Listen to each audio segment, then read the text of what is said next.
Hey everyone, and welcome back to another episode of The Progressive Bitcoiner. I'm your host, Trey Walsh, and today we have on the show Freddie New and Susie Ward from Bitcoin Policy UK.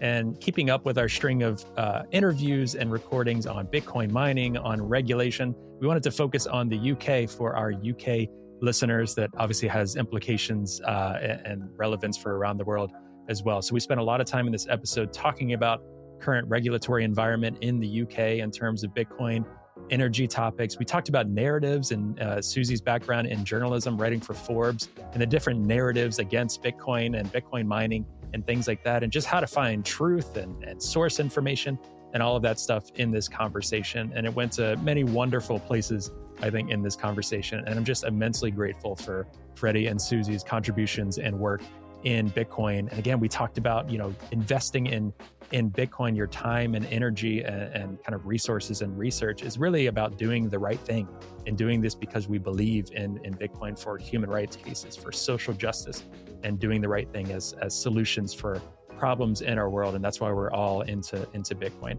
So thank you again to Freddie and Susie for jumping on this. I really enjoyed this conversation. And I hope you all enjoy this conversation as well, especially our UK folks, focusing a bit on you as well, that are making up a larger and larger portion of our listeners. So thank you so much for listening. And as always, I'll also mention, please feel free to share this episode, like and subscribe wherever you're getting your podcasts. And don't forget, if you listen on Fountain, you can support us and send us sats on Fountain. And 10% of that is going to go towards open source Bitcoin and freedom tech development through OpenSats and their Bitcoin development fund. So don't forget, their 10% of all proceeds through Fountain goes to support OpenSats. And as always, check out our sponsors and our promo links in the show notes to SAS Mining. We've got Bitbox and we've got Zeus for Lightning as well. So check out all those amazing products and discount deals in there. And you can support us on our Geyser Fund as well to donate directly to our cause to help us support the show, put out more episodes. We want to get this show on the road as well. And we really rely on you for support. So thank you so much for those that support and listen to our show. All right, I will let you get to the episode now. And as always, I'll mention, if you have any feedback or any questions for us, you can always reach out to me at hello@progressivebitcoiner.com. And we'll see you all again next week.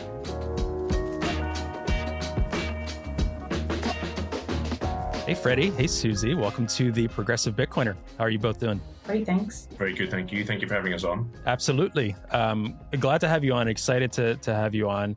For folks listening, we were doing quite a bit of chatting on how to frame this conversation before the episode kicked off. And one of the things that I've been focusing on a lot, and listeners will know this, is this regulatory landscape of Bitcoin. Because one of the things that I care most about is that Bitcoin realize its full potential in terms of access and usability and peer-to-peer transactions, medium of exchange, store of value. All of these things we talk about within Bitcoin that are deeply, deeply important, human rights use cases, all of this that we try to focus on quite a bit. And you all are deeply involved with that in the UK. So excited to have this chat with you. And for our UK listeners that are making up more and more of our demographic, this show is definitely for you, but I think there's ramifications for anyone listening to this show. But before we jump into the conversation, Freddie and Susie, for those that don't know you, Susie, you've been writing more with Forbes, and both of you are involved with, Bitcoin Policy UK. But just provide a little bit of an introduction and what you do and what you focus on. And Susie, we can start with you. Okay, so primarily I do write for Forbes. I try and speak to as many Bitcoiners as I can to try and highlight all the amazing work that they're doing, especially focusing on Bitcoin mining, which is also part of my Bitcoin Policy UK work, as I'm the head of mining and sustainability. So I have a very keen interest in the environmental side and the mining side. And really my focus is just to highlight as many amazing people as I can and the work that they're doing. I was actually speaking to my husband earlier. I've just come back from the Bitcoin Film Fest in Warsaw, and Dirty Coin won Best Movie, and it was so well deserved. And it was absolutely brilliant. But a lot of the people that did that, they organised that festival for free. Everybody works for free in this industry, most people, because it's really, really difficult. And I don't think a lot of people understand that. Freddie and I work for BP UK, and all the work that we do is for free. So if I can highlight the work that people are doing just by writing about it, I feel that I just have a duty to speak to as many people as possible and share their stories. Yeah, that's amazing. And I think, I've seen your articles popping up more and more and more throughout the ecosystem. And I think it's well deserved. All the things that you put out. I know the community is, eternally grateful for all of that, and that will pay off. Freddie, over to you. I know some people, you've kind of been around this space for a while now. I know you're recently on what Bitcoin did as well with Peter, which I highly encourage folks to listen to that conversation as well. But I'm gonna give a little intro to you for our audience. So yeah, I'm a lawyer by training, and I've been in the Bitcoin space for a while. Initially, quite anonymous, and became more active as a result of my work for a fintech company. I started off doing more submissions to Parliament, to Treasury, to HMRC in the UK. That's our tax branch. If anyone's not familiar with that, and over the course of time, it became clear that while there was a lot of support for advocacy and lobbying in the crypto space, there wasn't so much in the Bitcoin only space. And Susie and a number of other UK Bitcoiners, myself included, were all attendees at a conference in Edinburgh, which some of your listeners may remember or have heard of. And after that, a few of us got together and decided to try and create an organization to emulate in some way what BPI are doing in the United States. And that is Bitcoin Policy UK. Yeah, that's great. And now that you touched on Bitcoin Policy UK, can you give the audience a little insight into what Bitcoin Policy UK is? Many folks would be familiar with BPI in the US. So, what is the main mission and kind of the values of Bitcoin Policy UK? So the mission statement of the organization really sits on top of all of our other activities. And our key mission is that we want everyone in the UK, and obviously worldwide as well, to have the opportunity to use and to save in a secure digital money that can't be manipulated or stopped or diluted by governments and central banks. And that really sits behind everything else that we do. Everything else that we do really splits into sort of three main areas. One being advocating for good policy in the UK. That's kind of my wheelhouse. Susie heads up the mining and sustainability side. And then we have another team that works on what we call Next Gen, which is really trying to educate younger people in what Bitcoin is, how it works, and how eventually you might get a career in it. There's a lot of crossover, however, between what I do and what Susie does, not least because almost every politician and regulator in the UK is blissfully unaware of how useful Bitcoin mining can be in terms of things like demand response or flexible load or reducing methane emissions. The default position of a UK politician is that Bitcoin's energy use is bad. And in fairness to them, it wasn't obvious to me that Bitcoin mining was a net benefit to the environment until I started spending a lot more time reading about it, as I'm sure both of you have experienced as well.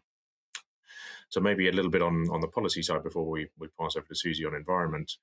The policy piece is sort of, again, split into three main thrusts. The first one is protecting self-custody. That's absolutely paramount for us. The second is ensuring financial freedom in terms of access to banking facilities, access to exchanges, the ability to buy and sell freely in and out should you want to do so. And then the third is advocating for good tax and regulatory policies that will bring Bitcoin business to the UK and grow the economy in that way. Yeah, that makes a lot of sense. And to your point, as well, for any new audiences that come in all fairness, something like Bitcoin mining is very counterintuitive initially. It sounds a bit. We have to be careful of this. I think of Bitcoiners, and I think folks are doing a better job.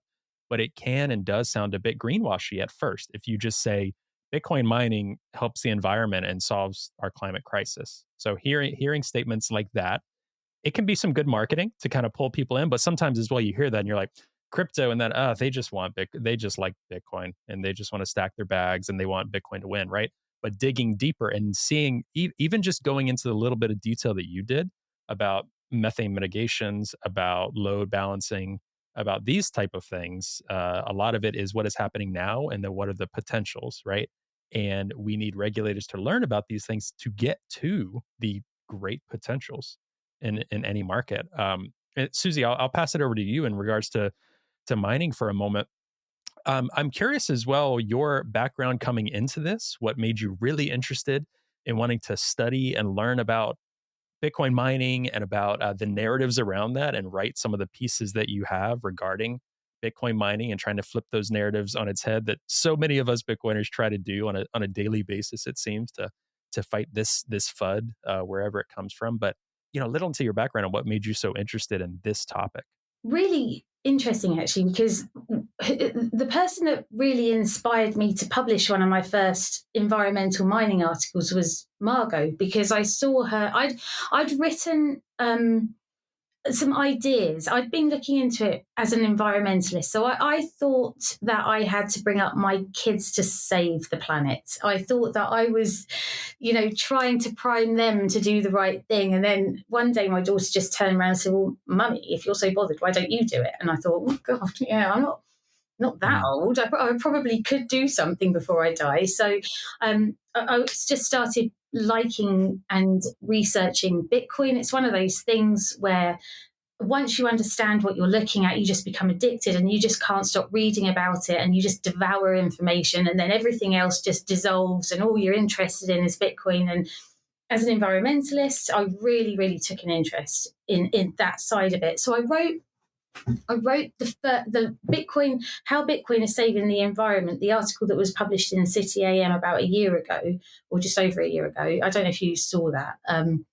But Yes, that, a year ago. Wow. Yeah. Yep.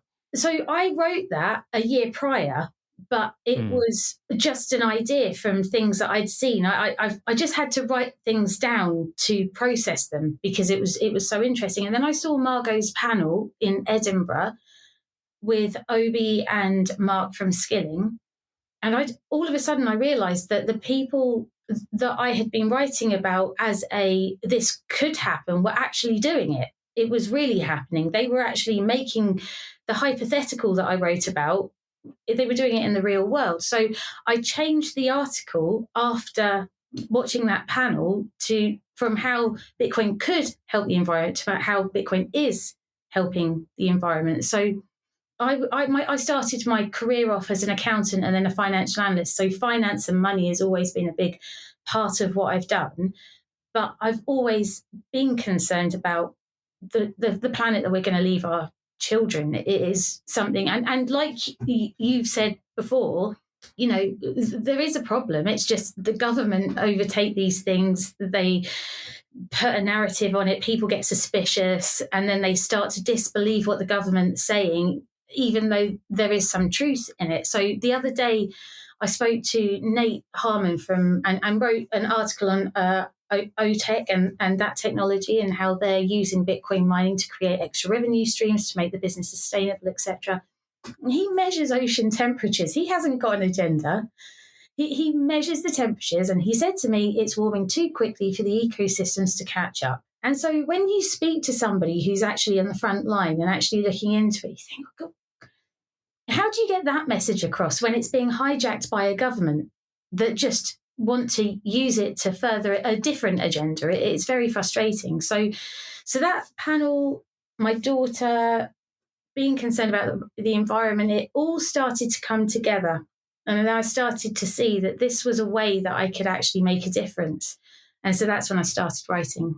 Yeah, that makes a lot of sense. And you have so many fantastic articles. What I'll at least do in the show notes is just kind of link to, I know, your Forbes page and others that people can dig around into. I mean, usually it almost seems like one or two a week just from that platform alone, much less other things that you do and Substack and things like that. Yeah, I think a lot of folks, once you kind of learn more and more, and talking with Margot and Troy, at the time of this release, it'll be a couple of weeks ago, talking with Margot and Troy and their motivation for getting into Bitcoin. I think mine as well. A lot of people are seeing, okay, there's a lot of problems and our typical solutions have not been working. It was not, we really like Bitcoin, let's make it work and let's take this round block into this square peg. It was like, no, this fits perfectly because these other ideas have not been working, right? The government, let's take it in a more left way, in a way, like many folks on the left think the government isn't doing enough, right? That solution, it just has not been working. Like Nate Harmon, like you mentioned, wow, the ocean temperatures, some new data coming out suggests it's really bad. Like the ocean temperatures are warming quite dramatically, even for some climate scientists saying, "Wow, this is escalating quite quickly." So a lot of Bitcoiners, and in a lot of regards, but specifically the environment in this case, started looking into Bitcoin. And Daniel Batten was the same way, a skeptic coming in and then seeing it. Wow, this poses some interesting solutions in a world where our solutions aren't good enough right now. And I think flipping that on its head for people that don't know anything about Bitcoin or us Bitcoiners or anything like that, that's our motivation. I know that's the motivation of all of us on this call and most other people that I have on the show. We're motivated because we want to leave a better planet. We're motivated because we care about people, we care about our neighbors, our family, all of this stuff. That's why we got into Bitcoin, not the other way around, not getting into Bitcoin and then trying to make it work. And I think telling those stories the way that you are, Susie, the way that you both are, is doing really, really well. And I'm feeling really optimistic at this point with all of that. I think you can TLDR that by reflecting that Bitcoin enables you to do an awful lot of good in a very short period of time. And a lot of us initially came into Bitcoin either out of curiosity or because we were geeks, or in the being honest, in many cases because you thought, I could make some money here. But the reason you stay is largely unconnected with those original reasons, particularly the number go up one, which the longer I stay in Bitcoin, the less interested I am in the price of Bitcoin, the more I care about its censorship resistance and whether we can continue to use it even in adversarial environments. Is Bitcoin robust enough to withstand a state level attack? Those are the kind of things I care more and more about. And I think a lot of those obsessions come down to something quite simple, which kids understand, which is fairness. And once you pinpoint the fact that our existing financial system, setting aside all of the environmental issues that we've just been talking about, once you pinpoint on the consideration that our existing financial system is grotesquely unfair and is geared to exacerbating that unfairness in favor of a very small number of people with a very small skill set, then you kind of want to push back against that unfairness. And, tracking back to the name of the pod that we were chatting about earlier, I don't necessarily think that's a conservative thing or a liberal thing or a progressive thing. Humans instinctively push back against unfairness, and you see this in small kids. One of the first things that you ever hear is that's not fair. You have that innate sense of justice as a small kid, and I think it's a great shame that we lose that. There's a sort of a carapace that grows over that as you get older, and as soon as you begin to try and save money for a house or to look at the price of groceries in your shops, or realize that you're never going to be able to retire, you begin to realize that the system is not necessarily geared in your favor, and having an opportunity to do something about that is a good one. Yeah, I think one of the things that I constantly think about too, you're talking about the podcast, really our kind of sub name is like Bitcoin for humanity. We're focusing on so much on humanity, Bitcoin for everyone. I know there's the debate everyone versus anyone, but the message that in my opinion, Bitcoin will be in every facet of life. For me, it's almost more of that timeline thing. I'd like to for it to happen sooner rather than later because I think more people will benefit in the work that you all are both doing. And I want to stay focused in this conversation too because I know there's so much that we can get into, and I want to make sure to jump into it right away. Is the state of policy in the UK. We've been talking about policy efforts in the EU, policy efforts in the US. It's been a little bit since we've covered specifically. I've shared some things on social media and possibly in the Substack, our Substack as well. But I want to talk with you all and maybe get a little bit of a TLDR on where things stand currently with policy efforts regarding Bitcoin, regarding crypto, because a lot of policy efforts kind of take digital assets and lump them in together. We're obviously a Bitcoin only show and speaking Bitcoin only here, but a lot of the policy efforts include all of that. So want to just get a pulse check on where things stand currently in the EU in terms of policy, where there may be some hopeful conversations that have been happening. What are your areas of concern right now for those topics that you were talking about, whether it's energy, environment,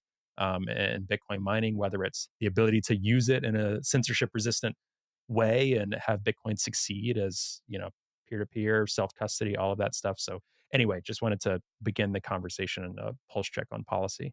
Well, I know that he's the policy guy. Oh, sorry, I was going to say, but I wrote an article that you can put in the show notes. The same week that a spot ETF was launched in America, the UK almost stopped people from buying Bitcoin in the UK, but the FCA did. And the juxtaposition between those two positions is crazy. And that's what Freddie's fighting against, is trying to get sensible regulation, because they did it just before a bull run as well. Well, I know, but just before everything starts going through the roof, they cripple investors under the guise of let's protect them. Yeah, and real quick too. So obviously a lot of the UK listeners will know some of these things, but a lot of our US listeners, just to frame it a little bit more. So in the US, we obviously have our House of Representatives, we have our Senate, we have executive orders, and we have the SEC. A lot of people focus on the SEC, commodities structures and departments as well. For the UK, what in general is kind of the larger bodies that are overseeing these policies for maybe our US listeners? I know some of this stuff, but for our US listeners who might not know any of the framework of the bodies that govern this, can you give a little insight into that, Freddie? Let me break that down for you. So we've got much like the US, we have a large number of these different bodies. So just rattling through them. So HMRC is probably the easiest one. That stands for now His Majesty's Revenue and Customs, and that's equivalent broadly to the IRS in the United States. So they're the tax body, and there's some interesting tax policies that we should talk about that prevent the adoption of Bitcoin as a currency in the United Kingdom. There's the FCA. They're the Financial Conduct Authority, and they regulate the buying and selling of regulated instruments. They have shares, what can be offered to the public and what they can't. So the FCA are responsible for the restrictions that Susie mentioned, and I'll dig into those in a second as well. In terms of listed instruments, the UKLA is the UK Listing Authority, and they are, again, broadly similar to the SEC in the United States. We also have the Bank of England, who are the equivalent to the Federal Reserve, and the Treasury, similar name in the United States. That's fine. And then our legislative body is Parliament, and much like the United States, our Parliament is split into two houses. We have the House of Commons and the House of Lords, which are broadly equivalent to the House of Representatives and the Senate. And then laws are actually made in a very similar way. So much like the US, a new bill needs to be passed both by the House of Commons and also by the House of Lords. And then our equivalent of a bill being signed by the president is it receives royal assent. In the UK, funnily enough, even though we still have a king, royal assent is largely meaningless. I can't, off the top of my head, recall a single example of the monarch refusing to give royal assent to a bill which has been passed by both houses. So that, in our situation, is a rubber stamp. Whereas the president could, in theory, refuse to sign a bill, I believe, even though it's gone through both houses of Congress. So maybe just pausing there, having rattled through each of those, shall I pick up on the tax point first? Because that's quite a self-contained I think that would be a good place to go. Okay. So at the moment, Bitcoin and all other crypto assets in the United Kingdom are treated by HMRC, which you remember is the IRS equivalent, as capital assets. And so they're subject to capital gains tax. Again, will be familiar to most of your listeners. And when any Bitcoin is spent, HMRC treats that as a disposal or a sale. And that's even if I go and buy coffee with Bitcoin. HMRC believes that I have disposed of that asset, and therefore I need to pay either a capital gain or I'm in receipt of a capital loss. And that's a real stumbling block for us in terms of adopting Bitcoin as a means of payment, a medium of exchange.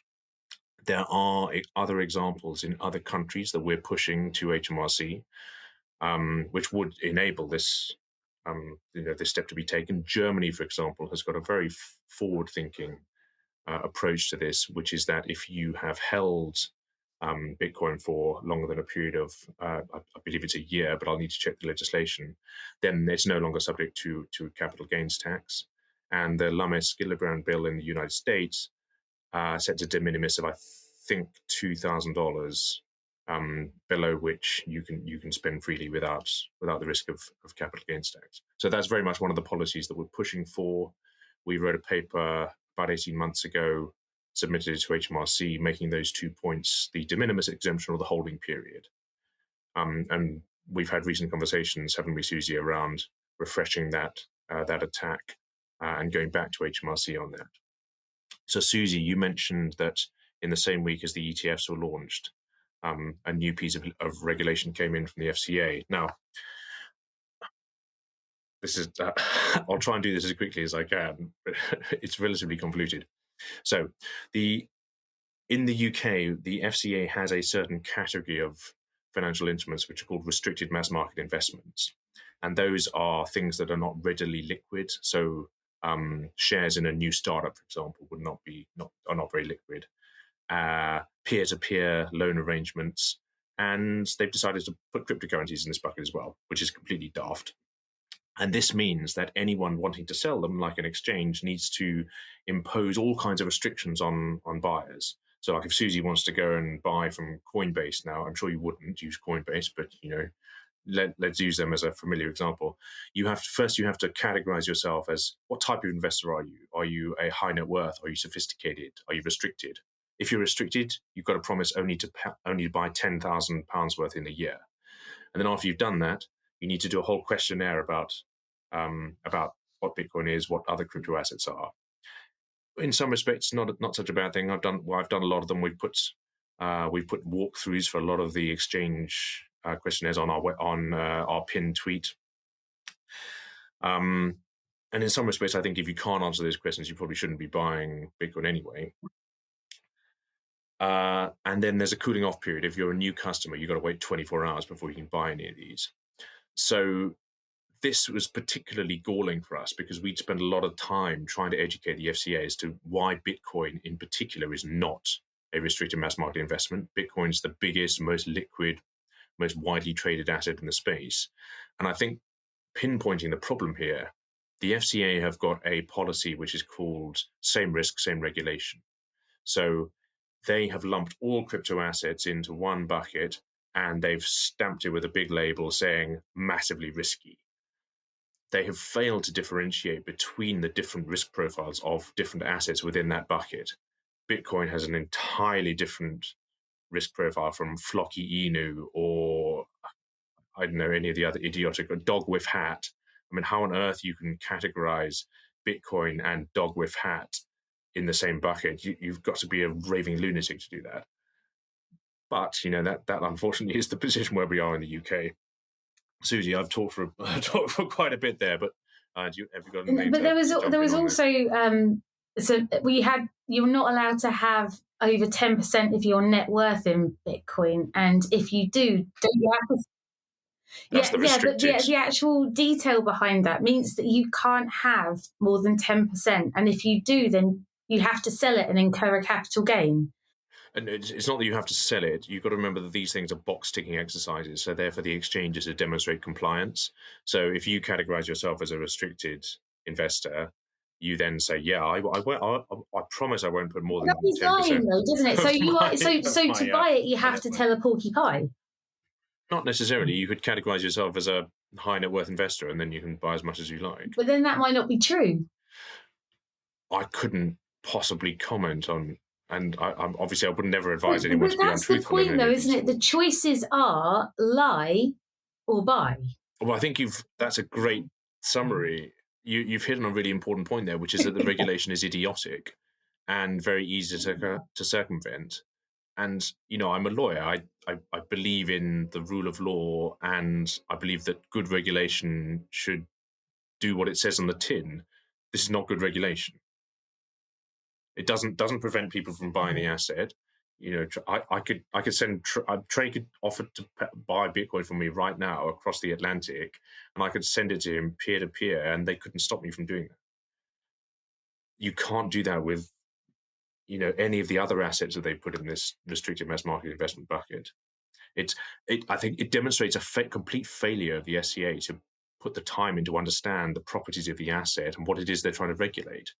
It's like trying to create a balloon out of a net and, being confused as to why you can't inflate that net. I think they've been reading too many BBC articles about it. Sorry, Trey. We both went on a bit of a rant there. No, this was great, and this is exactly what I hoped for. And when I was sending over idea points, I'm like, we're going to focus on a couple of these, and it's going to take a good amount of time. And I think, again, I think you're saying very concisely what I would give in a very long-winded answer. And I think a huge part of it is, as simple as it sounds, is education. And I think the important thing to remember that I've talked about a lot on the show is regulators are people, and people follow narratives, as Susie will know, and writing the pieces that you do. And so in one regard, on my most bullish or hopeful days, I'm like, this is very silly. They don't even know what they're doing. Like, we'll be fine. The technology is very, again, it's like when they tried to control the internet forever ago. There's so many similar narratives. Same FUD with electricity, when electricity was found. All of these things follow similar narratives because human beings are still human beings in a lot of this regard. So on my most hopeful days, I'm like, this is silly. They can't possibly really stop this. But in other regards, some of my concern is they start with these steps and they continue on. And if people allow this, regardless of we're in democracy, this and that, we've seen it in the US, especially since the Patriot Act in 2001. And ever since then, there's continues to be legislation that comes out. And Freddie, from a legal background, and we talked about the Constitution earlier, so many attacks on the Fourth Amendment that and First Amendment, again, outside of politics, but especially that progressives, I think, should care about. So many infringements there in the US, not to mention things in the UK. There's different structures. These things can happen in democracies. It's not just authoritarian regimes, because we, the people, allow it. So I'm a bit conflicted sometimes. I go between those two modes, because in one sense, the technology in Bitcoin is doing what it's designed to do. It's really hard to attack it at this point in time and prevent you, Freddie, from sending it to me right now in this moment or whatever. And they can put in these questionnaires hoping people will be too afraid to, quote unquote, lie, right? Like you said. On the other end, I'm like, is this just the beginning? Are these kind of the testing grounds to see how far they can go? That's constantly what I ping back and forth between. And I'm curious both of your takes on that. I'm not convinced we live in a democracy, really. I think it's just a facade of a democracy. And especially when you understand that lobby groups exist, that's just paying Sure. for influence. So when you look at the terrible narratives that come out and the awful journalism, and I will focus on the BBC because I'm going through something at the moment. Do you remember that article about how Bitcoin payments use a swimming pool worth of The water? pool. Mm-hmm. So in the title, I think they said that each transaction, and in the main body, it said each payment. So even that's not even correct, as they're two different things. So even the writer didn't really understand what he was talking about. The source of that information, as we know, came from DeVries, and the reason why they didn't verify the information is because they trusted that source, which we now know is, well, we all know that that's not true. So I put in a freedom of information request to the BBC, which got refused. So then I took that to the ICO to raise an investigation, which luckily has been taken on.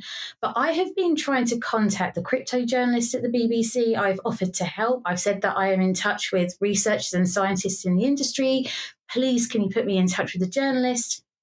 Just completely shut down. And after that article was published, it then went and just 12 different outlets went and published the same nonsense. So if you've got this information that's out there and that's what people are listening or reading, that's just one subject. How else are they controlling people and what they think with misinformation? Because we can prove that they're doing it. So if they can pump out bad narratives, misinformation, they can be lobbied. We can be controlled through our phones. Algorithms can target you. How do we know what we're thinking? How do we know what we're voting for? And even when you do vote, how do we know that what they're saying they're going to do, they're going to do? They don't. So I'm not convinced we live in a democracy. This episode of The Progressive Bitcoiner is brought to you by Zeus. Zeus is a self-custodial Bitcoin wallet for Android and iOS. The app features a built-in Lightning node that allows you to take full control of how you make payments on-chain and on Lightning. You can easily onboard to the Lightning network and let Zeus's Lightning service provider, Olympus, do all the heavy lifting for you. Or you can get more hands-on and curate your own Lightning channels with whoever you transact with most. Zeus has best-in-class privacy and allows you to have great peace of mind when sending and receiving Lightning payments. Not only does the Zeus team not want to know how you're using your money, money, but they're building things in a way that they can't know. There's also a first of its kind Lightning address that will allow you to receive payments 24/7 to your mobile wallet self-custodially. This is a great solution for a range of people. For those who just want to have the technical ability to set up their own infrastructure, to nomads and dissidents that need to accept donations on the move. Other Lightning wallets don't give the users this level of control. In fact, many of them operate more like bank accounts that can be revoked and ultimately lead to you losing your money. With Zeus, you're in full control of your private keys and therefore can start to take full control of your financial destiny. Save 5% on LSP fees using code TPB in the access code under LSP settings. To learn more and to learn where to download, head to ZeusLN.com. Yeah, and that's the state of journalism, Susie. I think in general you were touching on initially. It's that trend too. I think that can be a whole separate conversation. But just to touch on it, the past several years, I don't know how long, the UK press is just another beast entirely, I think, compared to even the US. But that not going to source verifiable information, like picking up, like obviously one of the biggest examples in the US we saw was the Wall Street Journal picking up on that debunked information about Hamas raising money through Bitcoin and completely conflating that 300 something percent. And then Elizabeth Warren running with that to actually speaking in congressional testimony to pushing forward law and legislation proposal based on based on false information from a crypto source that even that source came out and said, hey, we didn't, we messed up here. But that got put into the world. And this was just 2 months after Hamas had asked people to stop giving them Bitcoin because it was too traceable. It's a Black Mirror episode. Back to the UK. I mean, it really is at this point. But Freddie, I'll let you jump in on what Susie was saying. Oh no, sorry. It was that Hamas point was just so utterly ludicrous. I think an interesting point to pick up though on what you were both saying about difficulty of verifying sources. Just a few weeks ago, you may remember there was a big kerfuffle that the EU is going to ban unhosted wallets, and that absolutely ran around the globe. You put out a lot of good information there, Freddie. I remember Paddy Hansen and I, on X trying to correct people, which I appreciated, and I shared out something you had shared as well. But yeah, goes on that side as well. Yeah, I mean, thank you for sharing that. It's the kind of rather dull point I was making, because I'm a dull lawyer, is just go and look at the source, read the actual legislation, and then understand what it means. So that piece of legislation, if you didn't read it carefully, you might think they're trying to ban unhosted wallets, but it was really an assault not on unhosted wallets, but an assault on privacy, which is concerning for different reasons. And the reason it's an assault on privacy is what they're trying to bring in. And if your listeners are familiar with the travel rule basically tries to understand where money is going globally and to collect data on senders and receivers of money. And they are trying to force the square peg of Bitcoin into the round hole of the travel rule. And they are beginning to understand, if you look at the legislation, that you can't stop transfers between peer-to-peer unhosted wallets, which in my view is a good thing. They finally realized that, okay, I can't freeze trace Bitcoin if it's held in self-custody. So what they're trying to do is to have gatekeepers at the exchanges. So if you want to withdraw Bitcoin from Coinbase into your self-custody, and I suspect this is going to come in worldwide, not just in the EU. You will need to confirm that you own the address. You hold the keys to the address that you're sending it to. And then that address is doxed. And then, as we know, Bitcoin's privacy is imperfect, and then all subsequent addresses to which Bitcoin is sent from that first one will also be doxed. As we know, there are ways that you can improve your privacy in the way that you do use Bitcoin in self-custody. But you touched earlier, Trey, on some risks that you're worried about in that context. I think one of the key ones is, are we going to end up with clean Bitcoin and dirty Bitcoin, and which is going to be which? Is the Bitcoin in the ETFs going to remain fungible with Bitcoin that is held in self-custody? It should, because the protocol will treat that Bitcoin identically. The protocol doesn't care who you are. It doesn't care why you've transferred the Bitcoin. But I think it's prudent for us to do two things. Firstly, to oppose these laws and regulations as they're being brought in, and to fight them once they have been passed. They can always be changed in future. And secondly, to take care to prepare yourself for a world where you may have to demonstrate where you got your Bitcoin. If, for example, you wanted to sell it to, I don't know, put a down payment on a house at some point. Not that anyone else would ever sell Bitcoin. In fact, I don't own any, and I'm sure neither of you do either. If you if you ever wanted to sell it, be prepared to demonstrate what's called chain of custody. So if you can demonstrate that you over the years bought X amount of Bitcoin from Coinbase and you're now going to sell Y amount of Bitcoin, be prepared to demonstrate chain of custody, because that's the kind of imposition that is coming, I'm afraid. Yeah, there's so much that you said there too, and I think the unfortunate reality right now, and I've talked to so many people about it recently, again with Troy and Marga recently, is that Bitcoin is still so new. It's still we're just 15 years into this project. There's no guaranteed success, even of the greatest technological innovation ever. And how many people care about this topic that we're talking about? Not as many that I would like. That's the reality, right? There's a lot of, and again, we're talking like Bitcoin specifically, right? Because then there's even crypto, which not a lot of people care about that in general, right? I still have far too many people, regardless of ideology, right? They pay attention and see Bitcoin as like, okay, maybe the ETF or maybe the price comes along, and they're like, oh, Bitcoin price. They do not understand all of these other things we're talking about. Like this is gibberish to them in large part. The different self custody and sending it as payments. What are you talking about? I thought it was just like I can have it on like Coinbase or Robinhood or in the US or other things and watch the price. Like what are we on about with all this other stuff? And my fear, and sound a bit like Matt Odell, is that we look back 50 years and we're like, wow, how did we get here?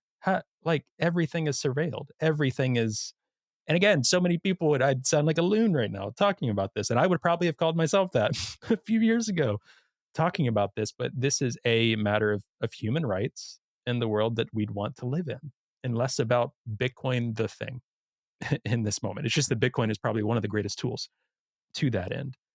That's my concern. And I will say on your point, Freddie, with the EU and the privacy and dirty and clean, there was a new IRS template from the US for tax returns that just came out that they're kind of spitballing for returns possibly next year that would have some of that kind of more tracking elements to Bitcoin and kind of that connection between the self-hosted and the centralized, so that you'd have to dox your address.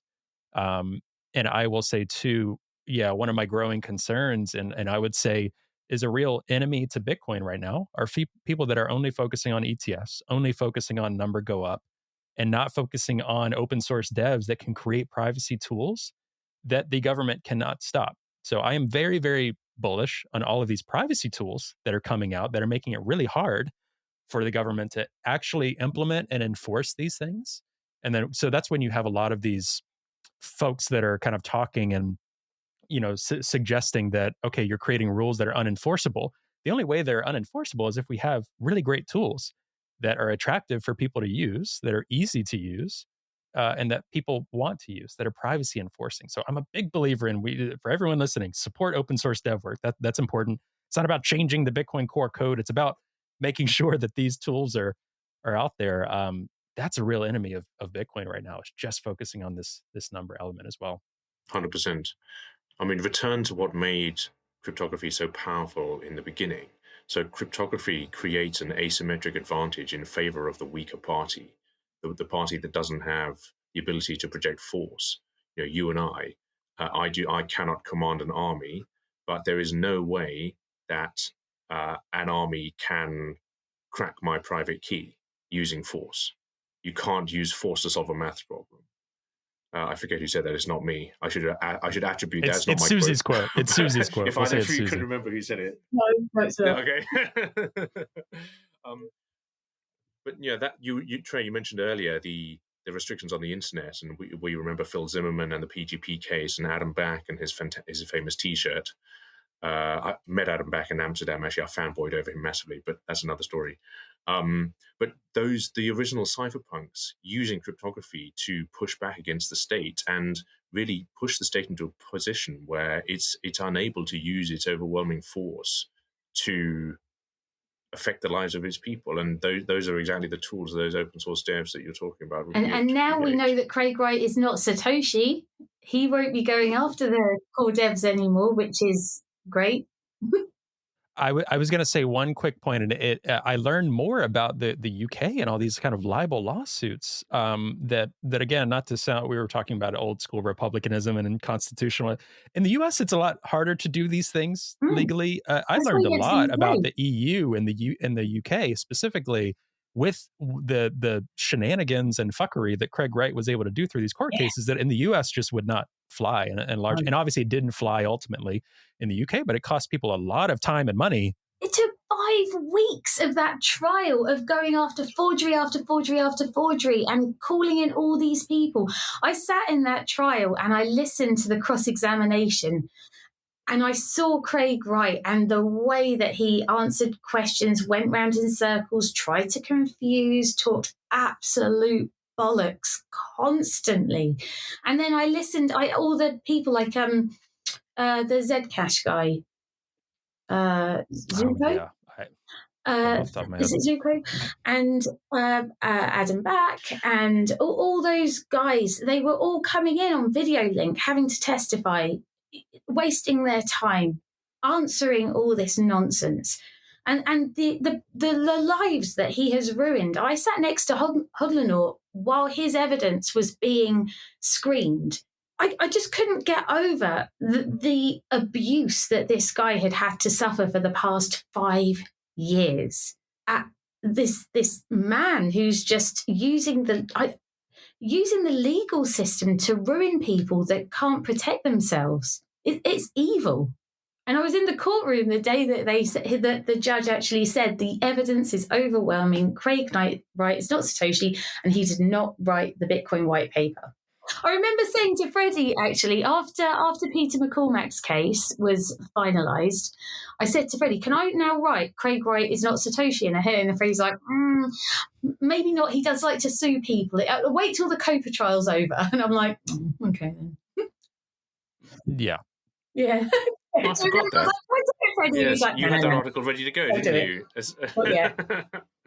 But yeah, Trey, I mean, to your point around constitutional protection, there's no strict constitutional right in the United Kingdom to freedom of speech. So that's why people tend to sue people in this jurisdiction for defamation. And also the burden of proof is the other way around over here. So it's the defendant needs to prove that someone didn't suffer harm by a false, an allegedly false statement, which is why the McCormack case is fascinating, actually, because technically he lost the case because the necessary constituent elements of the offence were satisfied, but because Craig Wright had conducted himself so poorly, damages were nominal at £1, which is just, I love judge. I've got a lot of time for judges. Susie, you're obviously rightly critical of our democratic processes in the UK, but our judicial system is brilliant and it's full of people with really, really wicked senses of humour. So I strongly recommend everyone when Mellor's judgment is published, it's going to be a zinger. So do grab yourself a copy. And there are some really biting, sarcastic comments in there. I can't wait. He kept a straight face throughout, though. You couldn't tell. Even though it was obvious, he did not give anything away. It was quite remarkable. Yeah, and I think, again, that goes to another point. So not only... I've talked about this recently, and some people would be vehemently against this statement saying, Bitcoin is going to win. Bitcoin is going to succeed. No one can stop it. There's so many ways on a technology scale, and my inner hope and what we're fighting for, I do believe that to be true, but it requires some action because we also live in a world of laws and governments and states. It is not, unless this anarchical utopia that some people fantasize about comes to be, right? It's not just technology. It's people groups, it's states, it's laws, it's government officials, these things. Why so many of us on this call, and you all in particular in the UK, are trying to work with these folks, right? So you have to tout this balance of speaking truth to power while also working with these folks. It's a very tough line to tout. It's a bit easier for me as a podcaster. I mean, it really depends. I've said it on here before too. Like I'm in the nonprofit world. I have some of these conversations. There are some things that I I would like to write and publish a bit more on certain things, but with my background and the different organizations I've worked for that are very politically connected, let's say to Warren's campaign and to Senator Warren, I can't necessarily put what I want to as an op-ed in the Boston Globe, even though it's sitting in my drafts right now. There's some things that I have to focus on and prioritize. I have a family that that I have to make money. This podcast is not where I'm making money, folks. Just so you know. And you both are doing different work besides the conversations that we're having here. All that to say, there are so many attack vectors for Bitcoin, and folks can and will get very creative, whether it's individual sociopaths like Craig Wright, whether it's government regulators, whether we live in democracies or not, as Susie suggests. What is it, right? There's so much money in politics in the US in particular, obviously, and lobbying efforts. So these conversations, not many are listening at this point, but we have to keep doing it. We have to keep going because no one else will. Like, if not us, who? And that's why I commend you both just for relentlessly, daily doing what you're doing, because I'm sure sometimes, I don't want to say you might feel like throwing in the towel, but sometimes it's like, it feels overwhelming. It can feel like, what difference are we making when certain stupid rules come out? Like Susie, you were mentioning, like the day the ETFs drop here, then they're doing this. It's like, oh my gosh, what are we on about? What are we even doing here? It's even harder because there's no money. And I know that a lot of people that do care about this, that came for the number go up and then stayed with the revolution, they're not getting paid. So it's hard. And it's unpaid. How sustainable is that? But for somehow we just keep going because it's important, and we're fueled by the sense of justice that Freddie alluded to at the beginning, where it's just not fair.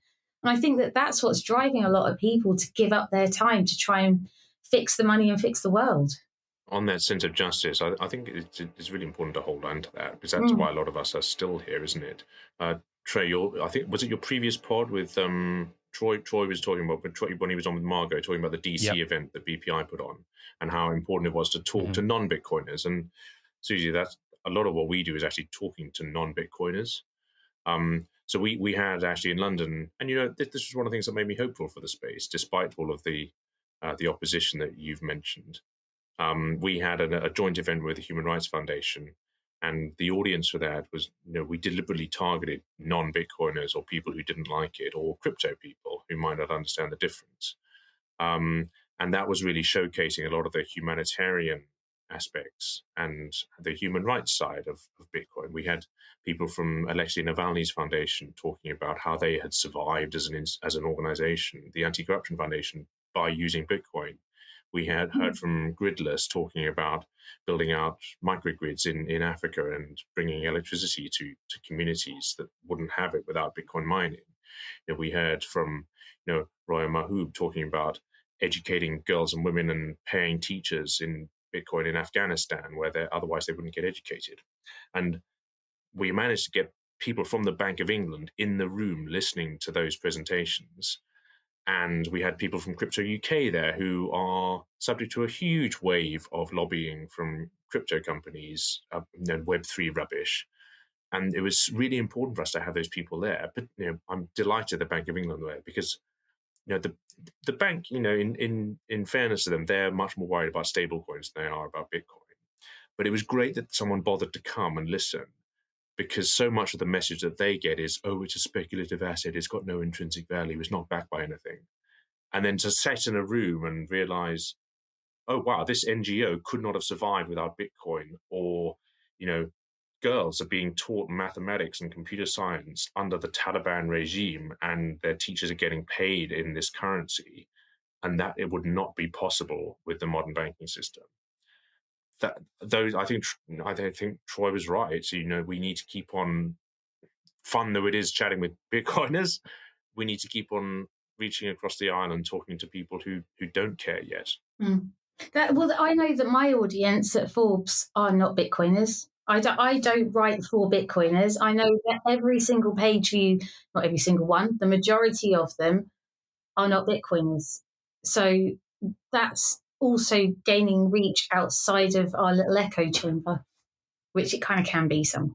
Hi, everyone. Hope you're enjoying the episode. Today's episode is brought to you by Bitbox. Now, Bitbox is a hardware wallet that's open source, incredibly secure and easy to use, and it's what I'm using to safely secure my Bitcoin in cold storage. Now, I know self-custodying Bitcoin can really be intimidating, but Bitbox is designed for ease of use without compromising on security. It's USB-C compatible and allows you to easily back up and restore your private keys with a micro SD card, which is really cool.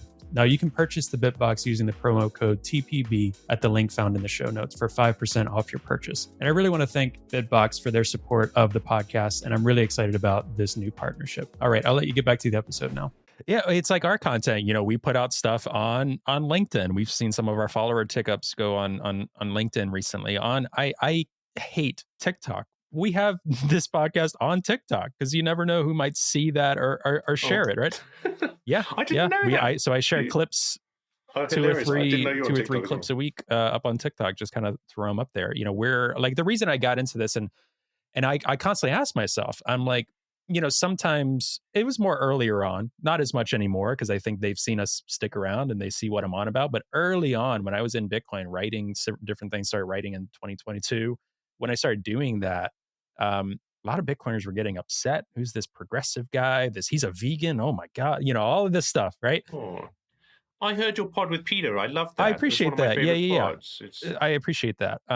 Certain things, and I mean, huge shout out to Peter when I first, you know, was jumping into this podcast and doing it. He was one of the first people I called and met with him, and I chatted. He gave me great advice on a lot of stuff. So anyway, you know, being in this, one of my goals, I'm like, I want to make content for non-Bitcoiners. I want to make content for my friends to hear about human rights. I mean, we did a universal basic income episode a few weeks ago with Scott Santons, who helped Andrew Yang kick off his universal basic income approach. A lot of Bitcoiners fainted at the thought of that. And Scott is not a Bitcoiner, but he was open to it. And Margot, and I had a really good and fascinating chat. And I wouldn't say that I agreed with more of it than I might have thought initially. So just doing content like that, just like flexing those muscles to show my belief that Bitcoin will eat the world and Bitcoin will be in every element. So it should be for everyone. That's who we're targeting is everyone, anyone and everyone. And again, you know, going back and forth, right? There's some people that don't want to see Bitcoin succeed, but that's what we're here for. If we're just here for the fun Bitcoin conferences, then I don't know what to tell you. I think that's defeating the purpose. I mean, what's the difference between a lefty and a progressive? That's a great question. So one thing with the word progressive that I was alluding to with you all, progressivism, it used to be kind of the big tent party in a way. It was kind of the old verbiage in the US. It was kind of I think there's a lot of different folks that would come into that camp. And I've said this many times in the show, we won't endorse a political candidate. We don't endorse a political party. I'm registered as an independent personally. I'm not actually in any political party in the US in terms of that. It's a term that I feel conflicted with, that I still hold values in. But honestly, a lot of progressives and my friends, we care deeply about human rights. We care deeply about marginalized communities. We care deeply about the environment. There's a value set that I think a lot of us as quote unquote progressives hold. And I think sometimes progressive and lefty can be the same thing. Sometimes there's more libertarian progressives. Talk with Ben Ark, talk with Ben DeWall. There's so many others that are in the libertarian socialism camp. There's so many different mind-bending ideologies within this camp, but I think a lot of it is underlying deep sense of community and taking care of others and people. And I wouldn't be into the most authoritarian, centralized government approach to this, but so wouldn't a lot of other progressives. A lot of other progressives just care about people at the end of the day, and I think they're ripe for hearing a different argument that is outside of, okay, we have to give the central government authority as much power as possible. I think if we tell them how Bitcoin can actually empower different communities, I'm still convinced, I'm still holding on, and people are like, oh my gosh, like AOC in the US, Alexandria Ocasio-Cortez in the US, the representative, just hearing about Bitcoin for marginalized communities. I'm just waiting for the day when progressives understand that more, rather than thinking we have to wait for Biden to sign some sort of executive order to give us XYZ rights or to give us more financial security. That's not going to happen, folks. That's not happening. Yeah, for me, that's why the fairness argument is so powerful and so important. Interesting hearing you break down how different perspectives were there, because I think if Winston Churchill was around today, his views might be seen as more liberal or progressive than in the 50s. I mean, I don't know if you've heard the famous quote about the welfare state. He said there should be a ladder up which everyone must be able to rise, but a net below which no one should fall. And so the whole idea of his approach to the welfare state was that no one should be prevented from succeeding as much as they're capable of succeeding, but we still need to help the people who may have failed to succeed. And it's hard to say that's either left or right. That there's just a natural human response, and as on the natural human response, you see this when people are acting without thinking. When there's an accident, people run to help. When something has got when someone's fallen over, people will go and help to pick them up, and this is something that humans do naturally. And if you're running to help someone who's fallen over, or picking someone up who's fallen down a flight of stairs, you're not doing that from a left or a right or progressive or conservative perspective. You're just doing it because that's the right thing to do. And so much of, I think, what we're in the space for is because we feel this is the right thing to do with our time, and that we can improve outcomes that have not hitherto been improved by what we've tried so far. Most people are good. Fundamentally, most people are good. And I think that was one of the biggest mistakes that Hillary Clinton made, was when she referred to Trump supporters as deplorables, because rather than listening to what their concerns were, she just wrote them off as bad people. And I just don't think that that's a good idea. I mean, they may have had a different solution than we would have to the problems that they have, but they absolutely should be listened to. Yeah, and I think too, for a lot of our listeners, that it's mostly Bitcoiners I'm hearing from. A lot of other progressives I talk to, I was mentioning this before the show. Progressivism, or progressives being aligned with the Democratic Party, started to die and decline post 2012, and I think a lot of it happened when we saw that Obama is sending just as many, if not more, drones to the Middle East. A lot of progressives deeply are anti-war and anti-forever wars, right? Not to get into topics of justifiable wars, but gosh, the Iraq War and our missions in Afghanistan, almost unanimously agreement in the U.S. is that we really fucked that up pretty badly. So a lot of progressives were disenfranchised with Obama's message, and then seeing innocent kids and women and children being murdered in the Middle East by our drones, right? And then you go into the 2016 election, where the Democratic National Convention and the DNC in general as the organization completely sabotaged Bernie's campaign with emails back and forth, and really propping up and supporting Hillary and doing things in a very dirty and manipulative way. And then Hillary lost massively because of some of the tactics that you mentioned. And then the rise of Donald Trump. So progressives had long been disenfranchised with politics, with parties, with these structures, which is why my hope is that more and more folks will listen to something like this, or many other content, and read articles like yours, Susie, and others around the world, but especially in the US, because many progressives are disenfranchised with all of it. We're so disillusioned and removed from politics that we're looking for solutions. And last thing I'll say on that is, a lot of folks, whether it's in climate activism and others, you've seen the mental health declines with youth. You've seen these activists, myself included, and Margot has talked about this from Occupy protests before. The right instincts, the right ability at diagnosing problems, but not coming up with solutions that are actually making a difference. So I came to a complete point of almost hopelessness on the future in terms of our climate, in terms of our global financial system post the great financial crisis. Then I heard about Bitcoin. Then I heard from Alex Gladstein and heard the Trojan horse case. Then I heard from Farida and Togo rights. Then I heard from so many other human rights activists. And I'm like, wow, we might have a fighting chance. Like, we might have a fighting chance now. And then I just didn't turn back. And I've just been obsessive on this and hoping to pull more people in, because there's a lot of people that are quite honestly miserable thinking about politics. I'm sure the same case in the UK and in the US. They're looking for answers. And I'm not saying Bitcoin solves everything, right? But it gets you thinking about the world in different ways. And the more people we get into Bitcoin, the more cool solutions that we're going to come up with, because there's going to be some folks coming in that think about something in a way that none of us on this call do, or none of a particular subset of Bitcoiners might. They're really cool solutions, utilizing Bitcoin or thinking about the world in different ways. That's what I'm hopeful for. That's what keeps me going. Yeah, I couldn't put it any better. I love that. That's such a nice summary. Speaking of hope, I mean, maybe because a lot of I want to be mindful of this too. I think it's not that people have said it to me directly, but I try to talk about the regulatory concerns and be serious and real about them too. But obviously, we are all still here doing what we're doing. Bitcoiners are some of the most hopeful people because we see a future where others might not see a future. Others are like World War III, climate catastrophe, politicians, and authoritarianism, and all of this stuff. Bitcoiners, we're pretty hopeful. Also So I'd very love, smart. And for a yeah, Ponzi scheme that's boiling the oceans, there's a surprising number of very, very intelligent people in the space.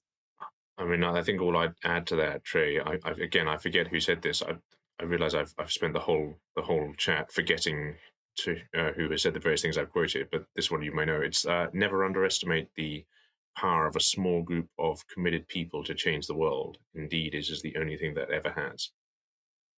And I think you're right about Bitcoin being hopeful. And in some ways, you can communicate that hope even without mentioning the word Bitcoin. If you focus on some of the issues we've talked about around, financial unfairness, about the unaffordability of housing, about inflation and food prices, these are all conversations you can have with people without mentioning Bitcoin at all. And you could imagine another solution to them, but in my view, the best potential solution we have is in the form of Bitcoin. And maybe we can mention that last. Once you really identify what is making people depressed, what's causing this degree of hopelessness, maybe whisper that in their ear while they're sleeping, and I'm always surprised by how many people are Bitcoiners and they don't know it. When you have conversations and they have all the same concerns and they see all the same things that you do, yet they don't have. It's a little bit like Douglas Adams, Freddie. They don't have the punchline for Bitcoin. Oh yeah. Bitcoin is the punchline. That's the thing that they're looking for that plugs that gap, and they've got all the parts there, but they just haven't found Bitcoin yet. Yeah, I think that's so true. And I want to, maybe for the last few minutes here of this episode, I want to focus on distinctly things in the UK. I think some of the challenges, it's going to be a whole nother episode or whole everyone has their own individual experiences, of course, but trying to encapsulate, the challenges in the UK right now. What are some real opportunities that you both, from your experiences, personal or just thinking about the work, that Bitcoin poses for folks in the UK right now? And how would you talk to someone, right? You talk about people identifying problems and being Bitcoiners and not knowing it. How would you talk to the average person? You're walking through London and someone's just like, what do I do? What hope is there in this world? How do you talk to someone about Bitcoin or about what you all are trying to do on so many fronts? What are the opportunities that Bitcoin poses? Because I'm strongly a believer if enough people see those opportunities, the regulators will follow, in terms of folks are saying, no, I'm going to hold my Bitcoin. Thanks very much. And no, you don't need to know. That's not your, we're going to expect better things from our companies and products and all of these things. Businesses are going to start accepting Bitcoin more because it's a better store of value and it's lower credit card fee. It doesn't incur the same credit card fees over Lightning, things like that. So what are the ways you like to talk to people about Bitcoin and what it can do for someone in the UK? I might say one thing in terms of the nature of money. So a lot of people, obviously, harp on about this a lot. A lot of people don't think that either the government prints money or the Bank of England does. Actually, the way that money is created in the modern economy is via lending. So when a bank creates a loan, it artificially creates money in your bank account, and then it books that sum as an asset in its own account. And this is one of the reasons that housing in the UK is so unaffordable, because if you have enough money to save up to get a deposit, then you can buy multiple houses, and then the bank creates multiple swathes of money and books those in its own account, and then it lends out more money because by having the asset in its accounts, it has then reduced its leverage. And everyone in the UK is obsessed with housing, and it's unaffordable for virtually everyone. And understanding the link between rampant creation of new money by commercial banks and the house fire, to coin a phrase, of your own cash savings is quite a blunt point to make. And then it's only a little jump from there to say, well, maybe you want to have the opportunity to save your money in something that the government can't create more of. And for some people that could be gold. I'm not anti-gold particularly. I just think Bitcoin is better. But rather than saving your money in houses or in gold, you have an opportunity to save your money in a hard asset that they can't create more of, they can't stop or manipulate, and which is globally liquid and which you can take with you or send anywhere on the planet. So I think it's easy, as we all know, to go in very hard on these things, but planting seeds and talking about an example of financial unfairness like that. Susie, do you want to jump in with some? I think the more receptive somebody is to listening, the more pain they have felt. So, unfortunately, unfortunately, in the UK, we are in a protected little bubble.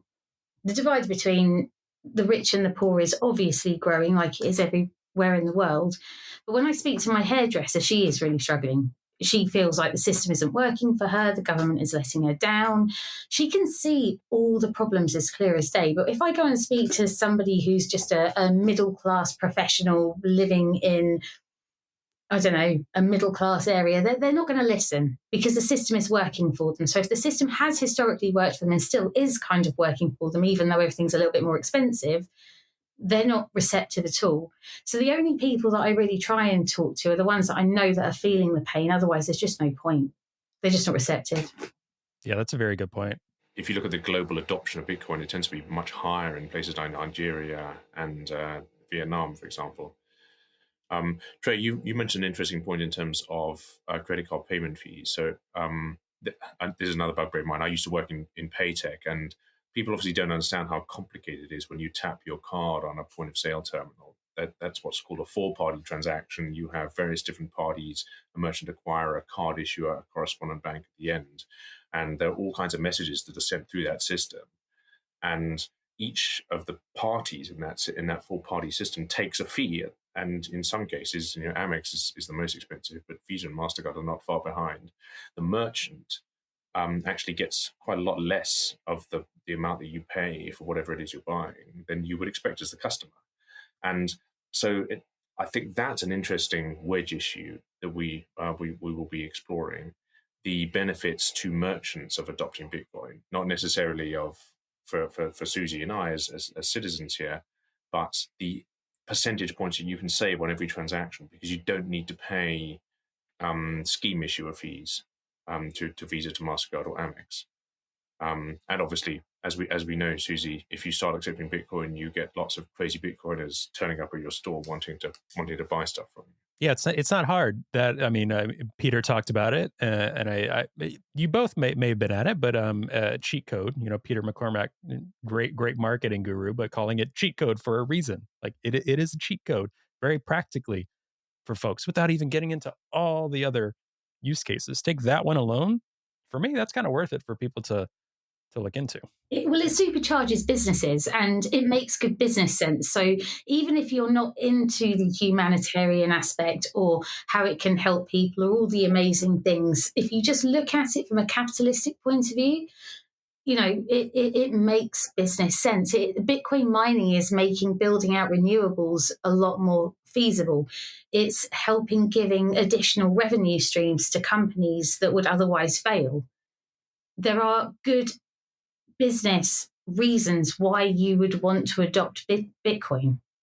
You can be completely selfish and end up saving the world by accident. And that's one thing that I came to realize in that bout of hopelessness about the world, as I was like, people are very greedy, corporations are very greedy, fossil fuel companies are very greedy and malicious. Well, Bitcoin can take advantage of that, and let's use the world as it is to create a better world, and they don't even realize it. Like that hack as well. I probably wouldn't even be here without realizing that hack pretty early on, because too many folks assume these people are just going to do the right thing. They don't have to. They don't have to. That's what's brilliant about it. Yeah, I mean that's one of the. I mean, the more you read and think philosophically about the Bitcoin system, the more you're just absolutely awestruck by the genius of Satoshi. Understanding human nature to the extent where you can incentivize people to act properly, even by giving free rein to their worst impulses. the very system incentivizes you to do the right thing by the protocol because it acknowledges what might otherwise be seen of as failings in your own nature. It's wonderful. And the fact that it's easier to mine than hack it. So there's just absolutely, you might as well just get on board and be a part of it. There's the wonderful quote about why would a nation state bother with a 51% attack? Yeah, completely. You can't. You got to get on board. That's what's amazing with proof of work, at least. Now, in closing, because I'd like to just fly out there and have a sit down for several hours to keep discussing this. But from your work at Bitcoin Policy UK, whether you have specific proposals or kind of you think about it this way, what are the ways you would like to see policymakers adjust or be more progressive in their thinking about Bitcoin specifically? And maybe Freddie, we can talk about some of the tax code thing. You had mentioned that the way that it works. Are there some specific kind of TLDR on different proposals or different ways you would want to handle it? You mentioned, we already kind of mentioned the threshold of payments. Maybe that's a good start. Are there others that you want to mention? And maybe Susie, what are the ways that the regulators or people can handle Bitcoin mining and energy? And like in the US, for instance, Biden would want to put a 30% tax on all miners. And Troy mentioned this greatly, regardless of whether they're mining renewably or on coal. It doesn't matter. Taxing it, which is absolutely asinine. I don't think that will actually see the light of day. It's important to mention. So are there ways that lawmakers in the UK can be more progressive with this? But Freddie, we can start with you. Yeah, I'll be quick. So the tax treatment is important for use as a medium of exchange, and I think each of those two policy changes would be helpful. Firstly, the holding period, or secondly, a de minimis amount, and obviously that will result in some loss to the revenue of capital gains tax, but we would need to run the numbers and show that that will be offset by an increase in commerce and the resultant taxes that would come to the public purse as a result of that. So that I think is one useful thing that we should push for, and there'd be a lot of support for that. And the second is really in regulatory terms, and this is to your point about education, understanding that Bitcoin is not the same as all of these other cryptocurrencies. It's the same risk, same regulation is fine up to a point. But if the risks are not the same, then the regulation should not be the same. And so we're going to keep pushing on that point as well. I think that those are the two key ones for me. So a lot of our energy regulations, they talk about how we can conserve energy, how we can use less energy. Most of the national grids discussions is around how we save and use less. But with AI and all the things, we know that we can't use less electricity. So right there, their basis is flawed. So we also know that there's a hell of a lot of curtailment that goes on with renewables over here. So much, millions and millions and millions, and that's costing the end user more money. And our energy prices are absolutely huge. And I was on a Twitter Spaces the other day, again with Argo, and they were saying that utility companies in the US are really starting to wake up to this. So I really hope that they will look to the US, realize that we've wake up and realize we're not going to be using less electricity. We are always going to be using more, and try and use the US as a bit of a template, because in Texas, they're absolutely smashing it. Yeah, they really are. And my hope is that these practical folks, like we had mentioned before, the Bitcoin Policy Summit or other places like you all's event with HRF in London recently, discussing that you'll get people that are not ideologically driven or politicians looking to grandstand in a room, some of these regulators, some of these bank officials, whoever. You don't need live stream cameras there, whatever. Sometimes yes, sometimes no. And just learn about these things. And then people realize, okay, these Bitcoiners, they're just coming up with solutions to some energy grid challenges, some human rights challenges, some fundraising challenges. Interesting. It's less about Bitcoiners wanting to overthrow the state tomorrow or something like that, right? It's more about practical solutions today that even if someone call it whatever you want, Bitcoin, whatever, it's Bitcoin. The thing is that tool, it is a tool. It's not an obsession over Bitcoin. It is an obsession over the tool and what it unlocks. And it continues to grow in adoption and all these things because it's been working, not because it is just a cult that no matter what the end product or a Ponzi scheme, right? It is a tool that's been working. That's why people keep showing up. and these regulators keep showing up. They might dismiss it. A recent case that I love is in Paraguay, right? Their Senate was looking to ban Bitcoin mining in Paraguay. Within a week or 2 weeks, someone can fact check me on this. It was a couple of weeks. They then completely flipped and were like, actually, we're going to look into selling our electricity, our excess hydropower to these Bitcoin miners that are coming into Paraguay and re-examining our relationship with Brazil and how we're selling electricity. Now, people can look into that, whether geopolitically that's the right decision. But they went from saying Bitcoin mining bad, we're going to ban it.